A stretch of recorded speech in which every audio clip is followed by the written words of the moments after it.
আসসালামু আলাইকুম কৃষক ভাই বোনেরা, আপনি কি কখনো ঝিঙের গাছের গোড়ায় ছাই ব্যবহার করেছেন? জানলে অবাক হবেন। আপনার এক মুঠো ছাইই ঝিঙে গাছের জন্য 5টি অবাক করা উপকারিতা দিবে।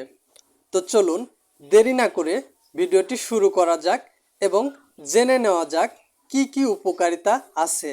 ঝিঙে গাছের গোড়ায় কাঠের ছাই অথবা যে কোনো পাতার ছাই 4 থেকে 6 ইঞ্চি ফাঁক দিয়ে দিলে প্রথমত পটাশিয়ামের যোগান দিবে।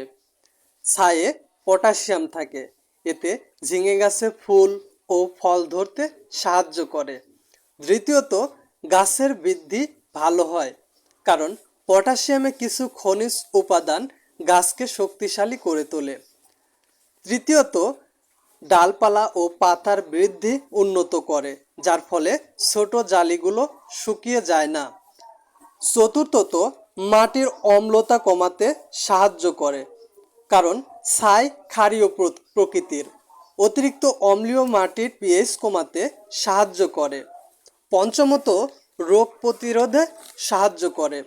সঠিক পরিচর্যা ও সারের সাথে ব্যবহার করলে ফলন বাড়তে থাকে। তবে অতিরিক্ত ছাই দিলে মাটির পিএইচ বেশি হয়ে গেলে গাছের জন্য ক্ষতি হতে পারে। তাই অল্প অল্প করে ছাই ব্যবহার করলে এবং সঠিক মাত্রায় ব্যবহার করলে গাছের একসাথে 5টি উপকারিতা হবে।